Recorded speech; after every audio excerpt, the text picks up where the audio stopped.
السلام علیکم ورحمۃ اللہ وبرکاتہ۔ الحمدللہ رب العالمین والصلاة والسلام علی سید الانبیاء والمرسلین، اما بعد۔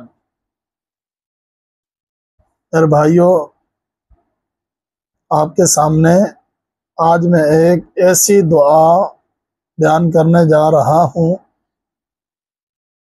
جس دعا کے ذریعے انسان اللہ تبارک و تعالی جنت حاصل کر لیتا ہے، جس دعا کے ذریعے اگر کسی بندے نے اس دعا کو صبح کے وقت پڑھا اور شام سے پہلے مر گیا تو اللہ تبارک و تعالیٰ کے حکم سے وہ بندہ جنت میں جائے گا۔ اور جس شخص نے شام کو یہ دعا پڑھی اور وہ صبح سے پہلے پہلے اس دنیا سے رخصت ہو جاتا ہے، اس دنیا سے چلا جاتا ہے، تو فرمایا کہ یہ شخص جنتی ہوگا، یہ شخص جنتی ہوگا۔ اور اس دعا کو سید الاستغفار بھی کہتے ہیں۔ سید الاستغفار کا معنی اور مطلب یہ ہے کہ تمام دعاؤں کی سردار، استغفار کی جتنے بھی دعائیں ہیں ان تمام دعاؤں کی یہ سردار ہے۔ اب حدیث میں آتا ہے، شداد بن اوس رضی اللہ تعالیٰ عنہ فرماتے ہیں کہ اللہ کے رسول صلی اللہ علیہ وسلم نے ارشاد فرمایا کہ جو شخص اس دعا کو صبح صدق دل سے پڑھے، سچے دل سے صبح کے وقت اس دعا کو پڑھے، اور پھر اسی دن وہ شخص شام سے پہلے پہلے مر جائے تو فرمایا کہ وہ شخص جنتی ہوگا، وہ جنت میں جائے گا۔ اور فرمایا اگر کوئی بندہ اس دعا کو شام میں پڑھتا ہے اور صبح سے پہلے پہلے وہ اس دنیا سے رخصت ہو جاتا ہے تو وہ بندہ بھی جنتی ہوگا۔ وہ دعا کون سی ہے؟ ذرا غور کیجئے۔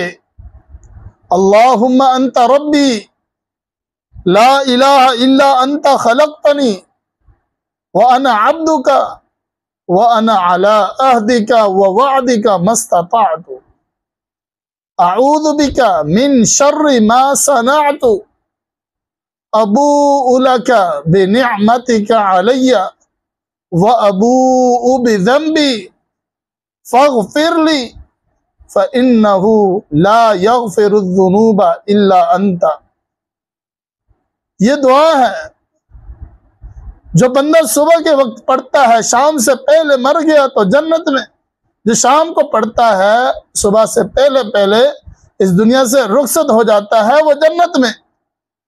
آئیے ذرا اس دعا کا ترجمہ تو پڑھیں، اس دعا کو دیکھیں کہ ہم پڑھتے کیا ہیں۔ اللہم انت ربی، کہ اللہ تو میرا رب ہے۔ انسان اقرار کرتا ہے، زبان سے کہتا ہے اللہ تو میرا رب ہے۔ انت خلقتنی، اے اللہ تو نے مجھے پیدا کیا ہے، پیدا کرنے والا تو ہے، خالق تو ہے۔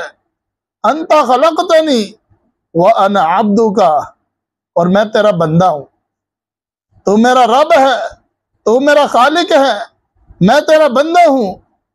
وَأَنَا عَلَىٰ عَهْدِكَ وَوَعْدِكَ مَا اسْتَطَعْتُ، اے اللہ جو میں نے تجھ سے وعدے کیے ہیں اپنی حیثیت اور استطاعت کے مطابق میں اس پر قائم ہوں، میں اس پر ڈٹا ہوا ہوں اپنی حیثیت کے مطابق۔ وَأَعُوذُ بِكَ مِن شَرِّ مَا صَنَعْتُ، اے اللہ میں تیری پناہ میں آتا ہوں جو میں نے غلط کام کیے، جو میں نے غلطیاں کی، خطائیں کی۔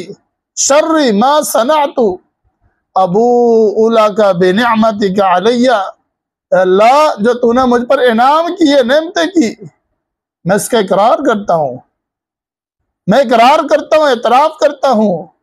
وابوء بذنبی، اے اللہ جو مجھ سے خطائیں ہوئی، جو غلطیاں ہوئیں، جو قصور ہوئے، اے اللہ میں اس کا بھی اقرار کرتا ہوں فَإِنَّهُ لَا يَغْفِرُ الذُّنُوبَ إِلَّا أَنْتَ فَاغْفِرْ لِي، اے اللہ تو مجھے معاف فرما کیونکہ تیرے علاوہ کوئی معاف کرنے والا نہیں ہے۔ تو میرے بھائیوں یہ چھوٹی سی دعا ہے، جب انسان صبح کے وقت پڑھتا ہے، شام سے پہلے پہلے مر جاتا ہے تو اللہ تبارک و تعالیٰ اس سے جنت عطا فرمائیں گے، اور جو شام کو پڑھتا ہے صبح سے پہلے پہلے مر جاتا ہے تو وہ بندہ بھی جنت میں جائے گا۔ تو اللہ تعالیٰ سے دعا ہے کہ اللہ تبارک و تعالیٰ ہمیں اس دعا کے پڑھنے کی توفیق عطا فرمائے۔ اقول قولی ھذا استغفر اللہ لی ولکم ولسائر المسلمین والحمد للہ رب العالمین۔